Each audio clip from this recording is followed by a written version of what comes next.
নমস্কার বন্ধুরা, আজকে আমি আপনাদেরকে শেখাবো যে কিভাবে লগ্ন চার্ট দেখে আপনি বুঝতে পারবেন যে আপনার যে জীবনের যে মনস্কামনা সেই মনস্কামনা পূরণ হবে কি হবে না। সেটা যে কোনো ফ্যাক্টরে হতে পারে। আপনার জীবনে আপনি বিভিন্ন বিষয় চেয়ে থাকতে পারেন। আপনার জীবনে আপনি সরকারি চাকরি চাইতে পারেন, ভালো ব্যবসা চাইতে পারেন, হ্যাঁ, জীবনের উন্নতির ক্ষেত্রে আপনি ভালো বিবাহ, ভালো মহিলার সঙ্গে বা ভালো পুরুষের সঙ্গে বিবাহ চাইতে পারেন।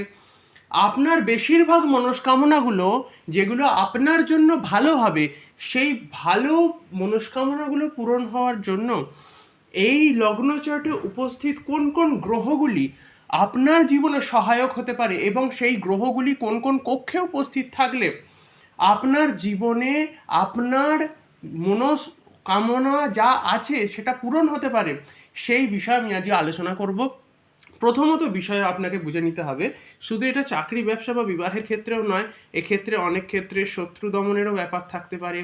আবার বহু ক্ষেত্রে যে কোনো জিনিস বিলাসবহুল জীবনও হতে পারে, আপনার জীবনে বিলাসবহুল দ্রব্য কেনা, এবং সর্বোপরি এই যে মানসিক শান্তি, এই মানসিক শান্তিটা সকলে বহু ক্ষেত্রে চেয়ে থাকে।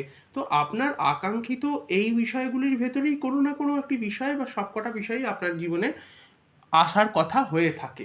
মানে মোদ্দা কথা, আপনার জীবনে একটা আশা থাকে যে আপনি এইগুলো অর্জন করবেন। তো যাই হোক, কোন কোন ক্ষেত্রে কোন কোন ঘরগুলি বিচার করতে হবে আমি আগে সেইগুলিকে আপনাদেরকে বুঝিয়ে দিচ্ছি। প্রথমত হচ্ছে কি, এই যে নবম ঘরটি আছে, এটি হচ্ছে সৌভাগ্যের ঘর। এই সৌভাগ্যের ঘরটি নির্ধারণ করবে যে কোথাও না কোথাও আপনি এই বিষয়গুলিকে অর্জন করতে পারবেন কিনা, কারণ জীবনে সৌভাগ্য না থাকলে কিচ্ছু হবে না। দ্বিতীয়ত বিষয় হচ্ছে কি, এই ঘরটি যেটি কিনা একাদশ নম্বর ঘর, মনে রাখবেন নবম ঘর এবং একাদশ নম্বর ঘর। আমি জানিয়ে দিই আপনাদেরকে, একাদশ নম্বর ঘরটি হচ্ছে আপনার ইচ্ছা পূরণ বা ইচ্ছার আবেগটা কতখানি ফলপ্রসূ হবে সেই বিষয়ের ঘর হচ্ছে এই একাদশ নম্বর ঘর। ঠিক আছে, এবার শুধু ইচ্ছা বা আবেগ বা শুধুমাত্র সৌভাগ্যের ফ্যাক্টরটাও শুধুমাত্র ওই নয়, তার সঙ্গে সঙ্গে কিছুটা কর্মের ফ্যাক্টরও সংযোজিত আছে। তো যাই হোক, সব থেকে বড় বিষয় হচ্ছে কি, সেটির জন্য আপনাকে কোথাও না কোথাও এই দ্বিতীয় ঘরটি দেখতে হবে। দ্বিতীয় ঘরটি হচ্ছে কি, আপনার জীবনের যশ, খ্যাতি, সম্মান, অর্থ উপার্জনের ক্ষেত্রে, সংস্কারের ক্ষেত্রে, বিভিন্ন ফ্যাক্টরের ক্ষেত্রে কিন্তু এই দ্বিতীয় ঘরটি বিশেষভাবে ভূমিকা রাখে। তো সুতরাং কোন কোন ক্ষেত্রে কোন কোন গ্রহ বস থাকলে এইবার কাজ করে, সর্বোপরি সবার আগে দেখতে হবে এই 9 নম্বর ঘরের অধিপতি যদি কোনোভাবে একাদশে চলে যায়।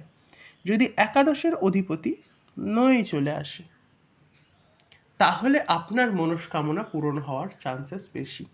মানে ফার্স্ট রুল কি, ফার্স্ট রুলটাই হচ্ছে এটা, 9টা একাদশে, মানে 9-এর সঙ্গে একাদশের ডাইরেক্ট লিঙ্ক।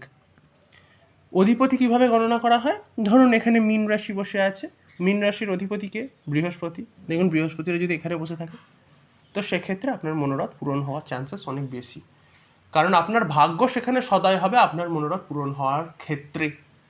ঠিক আছে, দ্বিতীয়ত বিষয় হচ্ছে কি, যদি দেখেন যে আপনার এই 9 নম্বরের অধিপতি কোনোভাবে এখানে হয়তো কন্যা রাশি বসে আছে, আবার এখানে ধরো বুধ বসে আছে, তো সুতরাং এইখানকার অধিপতি এখানে গিয়ে বসে আছে, তো সুতরাং এর ক্ষেত্রে বুঝে নিতে হবে যে আপনাদের জীবনের যত ধরনের আকাঙ্ক্ষা আছে সেটা আপনার পোটেনশিয়াল থেকেই কিন্তু পূরণ হবে, আর সেক্ষেত্রে সৌভাগ্য আপনার সহায়ক হবে।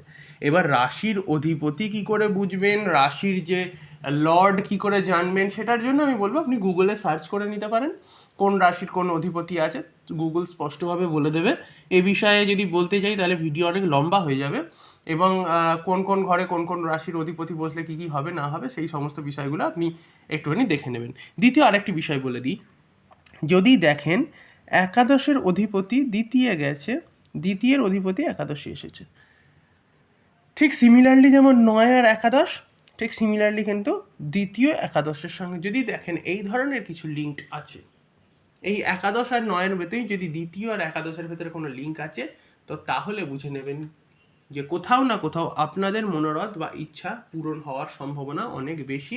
আপনাদের চাকরি হোক, ব্যবসা হোক, সুন্দর জীবন জীবিকা হোক, আপনাদের বিবাহ ভালো পুরুষ বা মহিলাদের সঙ্গে হোক, আকাঙ্ক্ষা পূরণ হওয়ার চান্সেস কিন্তু এক্ষেত্রে অনেকটা বেশি কিন্তু এই বিষয়টা কাজ করে।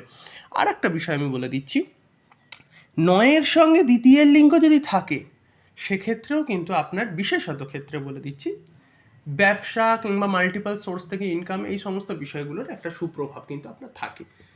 আর তার সঙ্গে সঙ্গে বিবাহের ক্ষেত্রেও আমি বলবো, কারণ কোথাও না কোথাও নিজের পরিবারের পার্টনার বাড়ানোর ক্ষেত্রে কিংবা সংখ্যা বাড়ানোর ক্ষেত্রেও কিন্তু দ্বিতীয় ঘরটি খুব খুব জরুরি একটি ঘর। তো সেক্ষেত্রে এই বিষয়টিকে কিন্তু অবশ্যই আপনাদেরকে মনে রাখতে হবে। এইবার আসি কোন কোন গ্রহগুলো এখানে বসে থাকলে আপনার মনস্কামনা পূরণ হবে না, বেশিরভাগ ক্ষেত্রে খুব অসুবিধা হবে।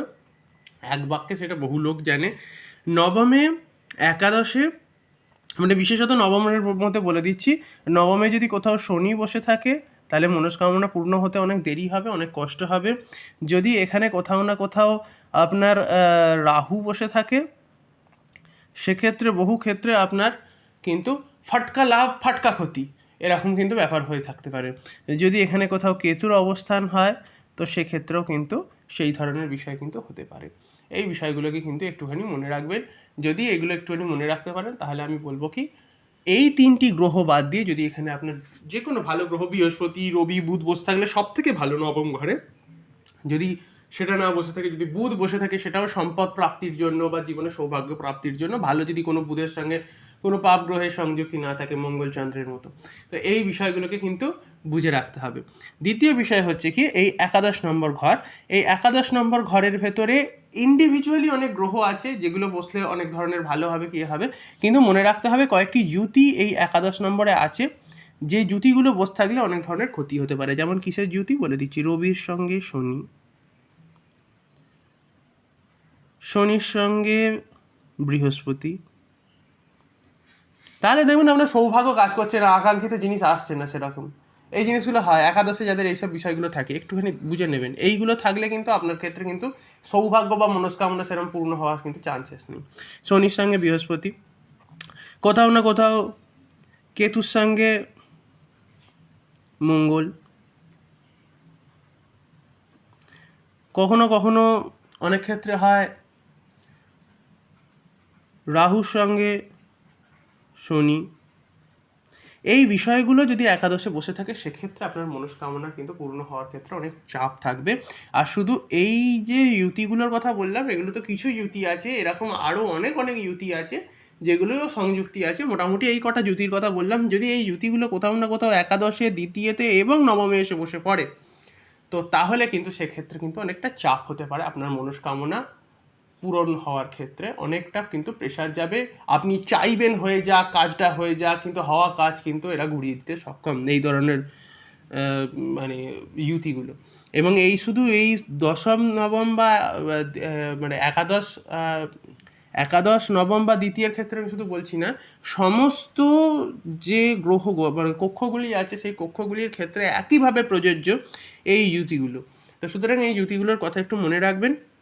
আর অবশ্যই আমি এইটুকুনি কথা বলবো যে যদি আপনার ক্ষেত্রে শুভ গ্রহ যদি এখানে বসে থাকে এই 2 ক্ষেত্রে, আপনার আকাঙ্ক্ষা পূরণ হওয়ার চান্সেস আছে। ইন্ডিভিজুয়াল যদি এখানে মঙ্গল বসে থাকে তাহলে বলবো ভালো, যদি ইন্ডিভিজুয়াল এখানে রাহু বসে থাকে তাহলে বলবো ভালো, ইন্ডিভিজুয়াল যদি বসে থাকে। এইবার এই জ্যোতিগুলো বসে থাকলে বড় ক্ষতির জায়গা হয়ে যায়, ঠিক আছে। বাকি এখানে যদি শুভ গ্রহ বৃহস্পতি, রবি এইসব জাতীয় বসে থাকে, বুধ বসে থাকে, কোথাও না কোথাও রবি বসে থাকে, খুব ভালো যদি একাদশে যদি এগুলো বসে থাকে। বাকি কিন্তু এই ইউতিগুলো কিন্তু খারাপ, পরস্পর পাপ গ্রহের সংযুক্তির যে ইউতিগুলো থাকে সেগুলো খুব খারাপ। যেমন আর একটা ইউতি আছে, আমি এখানেই লিখছি, এই চন্দ্র প্লাস রাহু ইউতি, অথবা রাহু প্লাস রবির ইউতি, এগুলোও কিন্তু খুব ভয়ানক ইউতির ভেতরে পড়ে।